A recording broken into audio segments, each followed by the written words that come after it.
Bonjour et bienvenue. Vous écoutez l'épisode 88 de Quinoa, le podcast qui sème les graines d'une vie plus saine et plus digeste.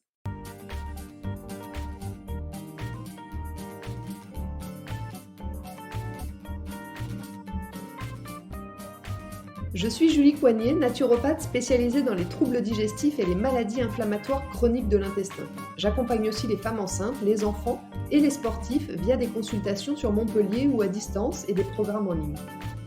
Ma mission à travers ce podcast est de vous aider à adopter de nouvelles habitudes de vie plus saines et équilibrées pour votre santé en général, mais aussi pour vos troubles digestifs en particulier. Dans ce 88e épisode de Quinoa, nous allons parler du collagène. Le collagène, il a eu ses heures de gloire dans les magazines féminins il y a quelque temps. Peut-être que vous en avez dans un de vos soins pour la peau, mais est-ce que vous savez vraiment ce que c'est et à quoi il sert? Je vous explique tout ça dans cet épisode. Mais avant d'entrer dans le vif du sujet, j'aimerais, comme chaque semaine, remercier celles et ceux qui prennent quelques minutes pour me laisser 5 étoiles et un petit commentaire sur Apple Podcast. Vos petits mots me font toujours extrêmement plaisir et en plus, ils permettent à mon podcast de gagner en visibilité. Alors ne vous en privez pas. Et pour vous faciliter la tâche, je vous ai mis le lien direct vers Apple Podcast dans la description de l'épisode. Cette semaine, j'aimerais tout particulièrement remercier Léo dans le Bendo qui dit un podcast rayonnant. Découvert récemment, c'est un plaisir d'écouter chacun des épisodes aussi variés qu'intéressants. De quoi se reconnecter à soi et à ce qui nous entoure. Merci beaucoup Léo dans le Bendo pour ce joli message. Allez, sur ces belles paroles, c'est parti pour l'épisode du jour. Commençons comme toujours par définir de quoi on parle et aujourd'hui nous allons parler du collagène. Ce nom vous dit peut-être quelque chose, vous en avez peut-être dans votre crème pour le visage ou vous êtes même peut-être déjà très adepte. Quoi qu'il en soit, je vais prendre quelques minutes pour remettre tout le monde au même niveau. Le collagène, c'est une protéine et pas n'importe laquelle puisque c'est celle qui est la plus présente dans le corps humain. Elle représente environ 40% des protéines de l'organisme. On va retrouver du collagène dans toutes les structures du corps, dans la peau, les os, les cartilages, les muscles, les tendons, les ligaments, où il va agir comme une sorte de maillage interne, permettant de maintenir les tissus mous du corps.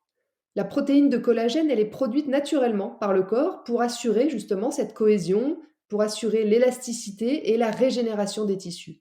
D'ailleurs, collagène vient du grec kolla qui signifie colle.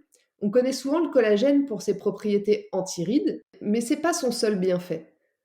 Petite info inutile, mais que j'ai quand même envie de vous partager, il existe plus de 18 types de collagène différents, et 80 à 90% d'entre eux correspondent au collagène de type 1, 2 et 3. Le type 1, c'est le plus important, car il est essentiel à la constitution de la peau, des tendons et des tissus osseux.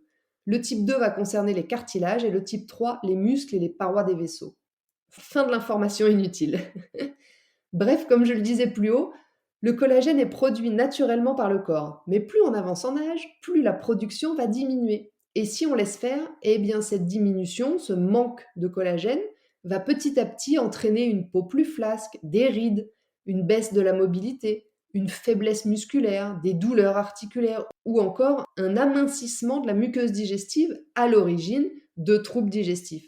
Et malheureusement, la synthèse du collagène ralentit à partir de 25-30 ans et la perte devient vraiment significative aux alentours de 45 ans.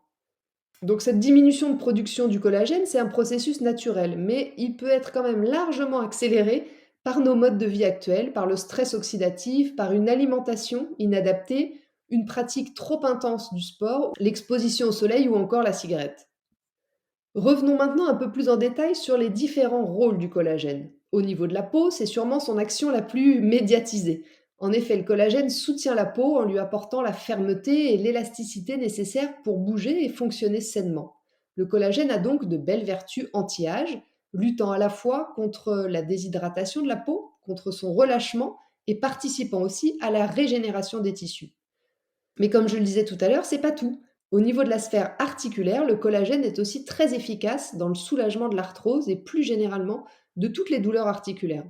La mobilité et la flexibilité de l'articulation va être nettement améliorée avec le collagène.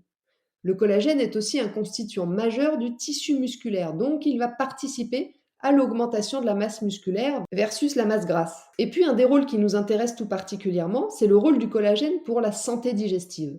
Comme une grande quantité de collagène est présente dans le tissu conjonctif intestinal, Eh bien, une diminution de cette protéine pourra entraîner des désordres de la sphère digestive. À ce niveau-là, le collagène soutient et renforce la muqueuse protectrice du tube digestif. Il va participer à garder une barrière intestinale peu perméable et éviter que des molécules indésirables ne puissent passer dans le sang. Ça va donc être un renfort contre l'intestin perméable, c'est-à-dire qui laisse tout passer, qui est en général le point de départ des inflammations ensuite chroniques. Et puis enfin, fonction plus anecdotique mais intéressante quand même, le collagène participerait à améliorer l'aspect peau d'orange de la peau, la cellulite quoi. Est-ce que là, tout de suite maintenant, vous vous dites: «Mais c'est dingue, pourquoi je ne connaissais pas mieux le collagène? J'en veux!» Eh bien, je vous comprends. Du coup, voyons maintenant où vous pouvez trouver du collagène dans votre alimentation. Eh bien, pour être tout à fait franche avec vous, il existe peu d'aliments qui contiennent du collagène. On peut en trouver dans les parties gélatineuses de la viande, comme les pieds, les pattes, la queue, le museau, berk. Rien que de les citer, ça ne me met pas du tout l'eau à la bouche. On en trouve aussi beaucoup dans l'os à moelle qu'on peut consommer sous forme de bouillon pour favoriser l'extraction justement du collagène. Et enfin, dans la peau, les arêtes et les écailles de poisson.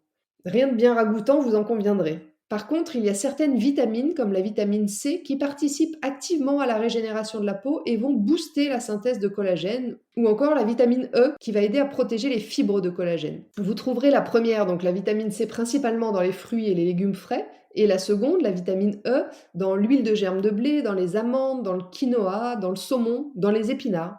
Donc si je résume ce qu'on vient de dire, la synthèse du collagène ralentit à partir de 25-30 ans et on en trouve difficilement dans l'alimentation. Du coup, qu'est-ce qu'on peut faire? Option 1, accepter de subir les conséquences de cette diminution. C'est la fatalité du vieillissement, on n'a pas le choix. Option 2, comment ça c'est une fatalité, on n'a pas le choix? Ça c'est mal nous connaître. D'autant plus si vous êtes sportif, puisque cette diminution de collagène va aussi fragiliser vos fascias, vous savez les tissus sur lesquels les muscles sont accrochés. Et cette fragilisation va par conséquent augmenter les risques de déchirures musculaires et autres traumatismes que les sportifs peuvent avoir à partir d'un certain âge. C'est ça que vous voulez? Moi je dirais plutôt que si notre corps est moins efficace pour produire du collagène avec l'âge et qu'il est difficile d'en trouver dans son alimentation, on doit en apporter par le biais d'une complémentation. Que vous soyez sportif, averti ou pas, le collagène vous aidera à vous sentir mieux. En plus, l'absorption du collagène apporté par la nourriture ne serait pas forcément plus efficace que celui des compléments alimentaires sous la forme hydrolysée. J'en profite donc pour faire une petite parenthèse sur la forme hydrolysée. Le collagène, c'est en fait une grosse protéine qui n'est pas assimilable directement par les intestins. Pour être absorbé et atteindre les tissus pour pouvoir y exercer ses différentes fonctions, il faut qu'il soit hydrolysé, c'est-à-dire fragmenté en peptides. L'hydrolyse consiste donc à réduire les macroprotéines de collagène en de plus petits acides aminés qu'on appelle donc les peptides de collagène. C'est la raison pour laquelle les scientifiques pensent qu'un supplément en collagène est plus efficace que lorsqu'on le trouve dans l'alimentation, parce que les acides aminés ont déjà été prédécoupés. Son absorption par l'organisme est alors beaucoup plus facile et rapide. Donc que vous soyez athlète, blessé ou simplement en train de prendre de l'âge, vous pouvez prendre du collagène hydrolysé pour éviter une blessure ou pour récupérer plus vite d'une blessure ou encore pour ralentir le vieillissement. Deuxième petite parenthèse, vous l'avez compris, le collagène est un produit d'origine animale. Il ne peut pas être végétalien car les plantes ne produisent pas de collagène, donc ça ne peut pas exister. Si vous êtes vegan, vous pourrez donc uniquement soutenir la production de collagène avec par exemple de la silice ou en augmentant, comme je le disais tout à l'heure, votre consommation de vitamine C ou de vitamine E. Concernant le choix d'un complément en collagène de qualité, il y a 2 points importants de vigilance que vous devez avoir. Le premier, c'est donc la forme hydrolysée dont je viens de vous parler. Lors de votre achat, vous devez bien vérifier ça et aussi la méthode d'hydrolyse qui doit absolument être douce, ce qui est garanti en général par un brevet qui vous assurera également l'absence de métaux lourds, de résidus de solvants et d'autres contaminants. Deuxième point, le poids moléculaire des peptides de collagène, qui doit être compris entre 2000 et 6000 daltons pour un collagène de bonne qualité. Plus le poids moléculaire est bas, meilleure est la biodisponibilité des peptides. Personnellement, j'utilise depuis plusieurs mois maintenant le collagène de chez NutriPure et j'en suis hyper satisfaite. J'en profite donc pour vous dire que si vous voulez vous aussi l'essayer, vous avez 10% de remise sur votre première commande sur le site nutripure.fr avec le code Julie Coignet Naturo. Alors je viens pas de racheter des parts de NutriPure, je suis pas non plus payée par NutriPure pour vous dire tout ça. Pour être tout à fait transparente avec vous, j'ai juste mis en place un échange produit avec NutriPure. Donc plus je parraine de personnes, plus je peux moi-même profiter de produits à tarif réduit. Pour conclure, j'aimerais répondre à une dernière question qu'on me pose souvent au sujet du collagène, ou des autres compléments d'ailleurs. Est-ce que je dois le prendre en cure ou est-ce que je peux le prendre au quotidien? Alors que ce soit pour le collagène ou pour les autres compléments, ça va toujours dépendre de votre usage et de votre objectif. Dans le cas du collagène, si c'est pour soulager une blessure ou une inflammation ponctuelle, vous pouvez le prendre en cure. Si par contre c'est pour remplacer la baisse de production liée à l'âge, vous pourrez sans aucun risque en prendre tous les jours en respectant bien sûr le dosage conseillé par le laboratoire. Il n'y a à ce jour aucune contre-indication connue à la consommation régulière de collagène. La seule précaution à prendre, je dirais, c'est pour les personnes qui vont avoir une insuffisance rénale, parce que ce sont les reins qui sont en charge d'éliminer le surplus de protéines. Voilà, sur ce, l'épisode 88 de Quinoa touche à sa fin. Je vous remercie de l'avoir écouté jusqu'ici. J'espère comme toujours qu'il vous a plu. N'hésitez pas à le transférer à vos amis ou à le partager sur vos réseaux sociaux si vous le trouvez utile. Je vous invite également à vous abonner à ma newsletter pour ne rater aucun épisode du podcast, mais aussi pour suivre mon actualité et profiter de conseils chaque semaine directement dans votre boîte mail. La semaine prochaine, dans l'épisode 89 de Quinoa, nous allons parler des champignons. Alors je sais que c'est pas du tout la saison, mais c'est plutôt de leur usage médical dont nous allons discuter dans cet épisode grâce aux connaissances passionnantes d'un expert du sujet. En attendant, si vous voulez me faire un petit coucou ou échanger, j'en serai comme toujours ravie et je vous attends sur Instagram @juliecoignet-8 naturopathe. Et n'oubliez pas, comme le disait très bien l'abbé Pierre, il ne faut pas attendre d'être parfait pour commencer quelque chose de bien. À bientôt!